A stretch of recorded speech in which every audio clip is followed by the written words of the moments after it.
ओम नमः शिवाय गुरवे सच्चिदानंदमूर्तये निष्प्रपंचाय शांताय निरालंबाय तेजसे। हरिओम प्रभु जी। आज के इस अध्यात्म परिषद में आप सबका स्वागत है। आज का प्रश्न भावनगर से नगिनदास पिठवा जी का है। उन्होंने पूछा है कि अगोचर विश्व क्या है। अगोचर विश्व क्या है। देखो प्रभु जी, इसके लिए पहले तो अगोचर शब्द को समझना पड़ेगा। अ प्लस गोचर ऐसे शब्द बना है। अ का जब इस्तेमाल होता है किसी शब्द के आगे तो वह नकार बन जाता है। माने जो गोचर नहीं है उसको अगोचर कहते हैं। अब गोचर क्या है? गोचर शब्द बना है गो और चर से। गो माने गाय, चर माने चरना खाना। गाय के खाने का जो स्थान है गोचर, जिसको कहते हैं गाय चरने जाती है ना, घास जहाँ हरा हरा घास देखती है वहाँ गाय चली जाती है घास खाने के लिए। वो चरती रहती है पूरा दिन। जैसे हम गाय को भेज देते हैं चरने के लिए तो ये चरती रहती है, पानी पीती है, बैठती है, फिर जुगाली करती है, फिर चरती है, फिर पानी पीती है, फिर बैठती है, फिर जुगाली करती है। पूरा दिन उसका यही तो काम होता है। और क्या होता है? तो वो चरती रहती है, खाती रहती है। तो इसके आधार पर शब्द बना गोचर। गायों का चरण। चरना माने खाना, माने ग्रहण करना। गाय ग्रहण करती है, इसके ऊपर से शब्द बना गोचर। अब गो का एक अर्थ है इंद्रियां। एक तो अर्थ है गाय और दूसरा अर्थ है गो माने इंद्रियां। हमारी इंद्रियां, हमारी इंद्रियां बाहर बाहर चरने जाती है। क्या चरने जाती है? हरी हरी घास चरने जाती है। हरी हरी घास माने मनमोहक विषय। जो मोहक विषय है, जो आकर्षक विषय है, उसके पीछे उसको ग्रहण करने के लिए हमारी इंद्रियां हमेशा लालायित रहती है। सुंदर सुंदर दृश्य देखने के लिए आँख हमेशा तत्पर रहती है। मधुर मधुर शब्द सुनने के लिए कान हमेशा तत्पर रहते हैं। मुलायम मुलायम स्पर्श प्राप्त करने के लिए त्वक माने त्वचा हमेशा लालायित रहती है, उत्सुक रहती है। खुशबू सूंघने के लिए घ्राण हमारी नासिका हमेशा उत्सुक रहती है।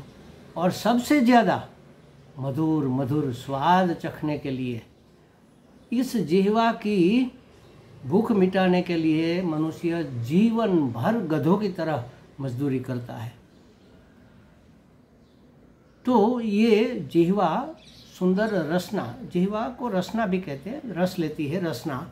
ये रसना मधुर मधुर स्वाद लेने के लिए तड़पती रहती है। तो ये हमारी पांचों ज्ञानेंद्रियां जो विषयों को चरने जाती है, ग्रहण करने जाती है, इसलिए उसका गोचर शब्द बना।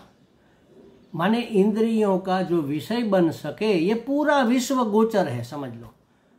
पूरा विश्व, आँख देख सकती है, कान जिसको सुन सकता है, नाक जिसको सूंघ सकता है, जिह्वा जिसको चख सकती है, हाथ या तो त्वचा जिसको स्पर्श कर सकती है। हर एक विषय ऐसा ही है ना। हम किसी को भी देख सकते हैं, सुन सकते हैं। हर एक की एक आवाज़ होती है, हर एक का एक स्पर्श होता है, हर एक का एक स्वाद होता है, हर एक की एक गंध होती है। हर एक पदार्थ की, पदार्थ माने पद, उसका अर्थ देखो। ये शब्द भी समझने जैसा है। पद जैसे समझो कि घड़ा, घड़ा ये पद है, ये शब्द है घड़ा। इस घड़ा पद का ये अर्थ है, ये अर्थ है घड़ा पद का। घड़ा माने ये। तो हर एक पदार्थ, इस विश्व के हर एक पदार्थ को इंद्रियां ग्रहण करती है, अपना विषय बना सकती है, उसको अपने अंदर ले सकती है। तो इंद्रियों से जो जाना जा सके, पांच ज्ञानेंद्रियां और छठा मन। मन अगर इस इंद्रिय के पीछे नहीं है तो फिर इंद्रिया अपना काम करते हुए भी नहीं करेगी। जैसे समझो कि अभी हम ये चर्चा कर रहे हैं तो आप हमें सुन रहे हैं, इसके दरमियान कोई एक आवाज़ बाहर से, समझो कि कोई स्कूटर निकला, धीमी धीमी आवाज़ वो आई और चली गई, लेकिन हमने उसको ग्रहण नहीं किया, हमें ध्यान भी नहीं रहा। कोई पूछेगा कि थोड़ी देर पहले यहाँ से कोई स्कूटर निकला था, हम कहेंगे पता नहीं, अरे उसकी आवाज़ सुना नहीं, सुना तो था लेकिन कान के पीछे मन वहाँ पर नहीं था, मन ये मेरे शब्द सुनने में लगे थे, ये वीडियो देखने सुनने में लगे थे। तो 5 ज्ञानेंद्रिया प्लस मन जिसका विषयीकरण कर सके, जिसको ग्रहण कर सके, उसको कहते हैं गोचर विश्व। और मन और इंद्रियां जिसको ग्रहण न कर सके, ऐसा एक अगोचर विश्व भी है। जैसे हमारा ये स्थूल शरीर के भीतर एक सूक्ष्म शरीर भी है जो हमें दिखता नहीं है। सूक्ष्म शरीर, मन, बुद्धि, चित्त, अहंकार, पंच प्राण, ये हमारा सूक्ष्म शरीर है और उसमें संस्कार होते हैं। तो उसी तरह इस विश्व का भी एक सूक्ष्म शरीर है, सूक्ष्म मन है, सूक्ष्म प्राण है। ये व्यष्टि प्राण और समष्टि प्राण, समष्टि प्राण को सूत्रात्मा कहते हैं। ये व्यष्टि बुद्धि मन बुद्धि, व्यष्टि मन बुद्धि और समष्टि मन बुद्धि, उसको हिरण्यगर्भ कहते हैं।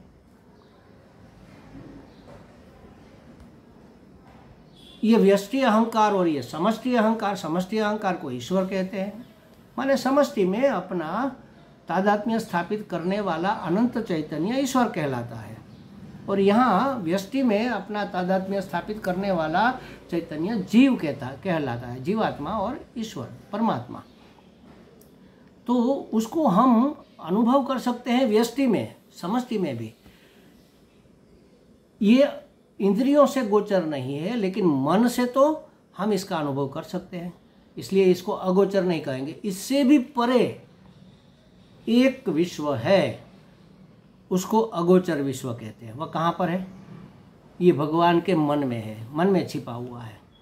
जैसे समझो कि हमें एक बंगलो बनाना है, तो हमारे मन में एक कल्पना आई कि हम ऐसा बंगलो बनाएंगे, उसमें 3 बेड होंगे, एक लिविंग रूम होगा, इस तरफ किचन होगा, किचन इतना बड़ा होगा, डाइनिंग होगा, आगे गार्डन होगा, गार्डन में एक झूला लगेगा, थोड़ा सा फव्वारा छोटा सा लगेगा, गाड़ी का पार्किंग होगा। हमने ये सोच लिया मन में, हमने कल्पना करना, अच्छी तरह से कल्पना करना माने संकल्पना करना।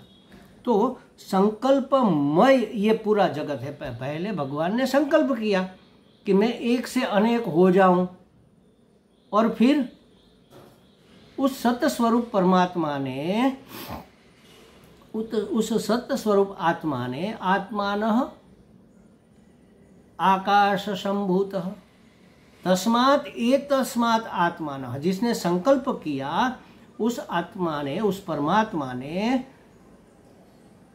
आकाश का रूप लिया, आकाशाद वायु, फिर वायु का रूप लिया, वायु और वहनी, फिर वायु से अग्नि का रूप लिया, तब हमारी दृष्टि में आया। वायु बना तो हमारे स्पर्शेंद्रिय में आया, आकाश बना तो हमारी कर्णेंद्रिय के पकड़ में आया। शब्द आकाश का गुण है, तो शब्द, स्पर्श, रूप, रस, गंध, ये 5 गुण लेकर आकाश, वायु, अग्नि, जल और पृथ्वी, ये 5 महाभूत बने, तब हमारे इंद्रियों के गोचर हुए। इसके पहले जब संकल्प रूप में थे तब अगोचर थे, लेकिन थे तो सही।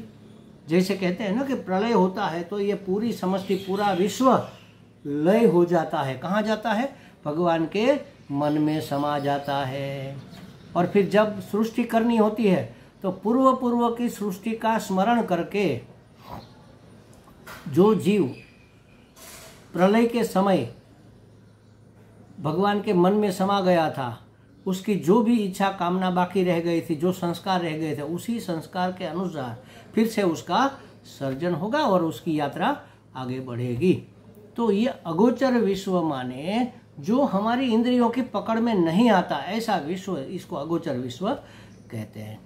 वैसे लोक बोली में अगोचर विश्व तो उसको भी कहते हैं जो हमें समझ में नहीं आता। जैसे समझो कि भूत प्रेत की सृष्टि है, ये हमारे लिए अगोचर है। स्वर्ग नरक है, ये हमारे लिए अगोचर है। जो ये अवधूत प्रकार के जो महात्मा होते हैं,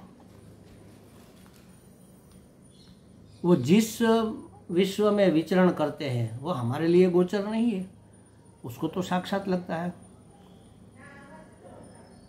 जैसे समझो एक पागल है, तो पागल कागज के टुकड़े, लकड़ी के टुकड़े, प्लास्टिक के टुकड़े या अलग अलग प्रकार के रंग के पत्थर इकट्ठा करके अपने खिस्से में भरता है और पूरा उठाकर चलता है और खुश होता है। तो उसका विश्व अलग है, वो देखता है उसमें कुछ मूल्यवान। हमें लगता है अरे ये क्या कर रहा है, ऐसे कचरा क्यों इकट्ठा, हमारे लिए कचरा है, उसके लिए तो संपत्ति है। जो उसे दिखता है वो हमें नहीं दिखता, वो हमारे लिए अगोचर है, उसके लिए गोचर है।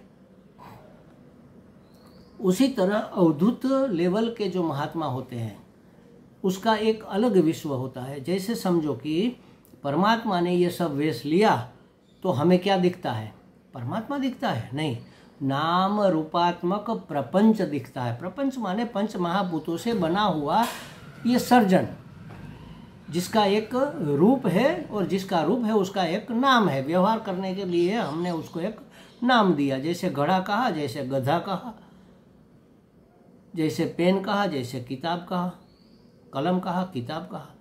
तो रूप का एक नाम है। नाम रूपात्मक प्रपंच इस विश्व के रूप में जब अभिव्यक्त होता है तब हमारी इंद्रियों का गोचर होता है, इंद्रिय गोचर होता है, अगोचर नहीं रहता। लेकिन वो तो था, पहले से ही था। तब क्या था? इंद्रिय अगोचर था, हम उसको देख जान नहीं पाते थे। तो ऐसा एक विश्व भी है जिसको हम भाव जगत कहते हैं, और इसलिए भाव का बड़ा महत्व है महाराज। अगर आपके हृदय में शुद्ध भाव है तो अगोचर विश्व से शुद्ध बातें आपकी ओर खींच कर आएगी। पॉजिटिव, जिसको हम कहते हैं पॉजिटिव थिंकिंग कहते हैं ना, वो पॉजिटिविटी विश्व में व्याप्त पॉजिटिव को अपनी ओर खींचती है, और नेगेटिव भाव नेगेटिव विश्व को खींचता है।